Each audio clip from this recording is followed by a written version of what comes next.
জুবিন দাই কৈছিলে আমাক যেতিয়া ষ্টেজ প্ৰগ্ৰাম কৰিব আহিছিল মৰিগাঁৱত যে যিদিনাখন মই পৃথিৱীৰ পৰা চিৰ বিদায় ল'ম সিদিনাখন আপোনালোকে মোৰ এই গানটো বজাই দিব আৰু আপোনাৰ স্মৃতিতে আজি আমি এই গানটো গাবলৈ আৰম্ভ কৰিছোঁ। ধুমুহাৰ হতে মোৰ বহু যুগৰে নাচোন এন্ধাৰো সঁচা মোৰ বহু দিনৰে আপোন নিজানৰ গান মোৰ শেষ হ'ব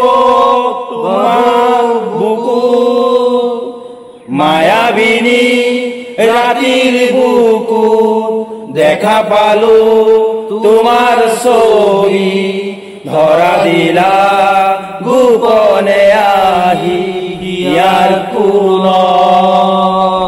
তুমি যে মোৰ শুকান মনৰ নিয়ৰৰে চেঁচাটো পাল নামি অহা ৰদৰে গৈ তুমি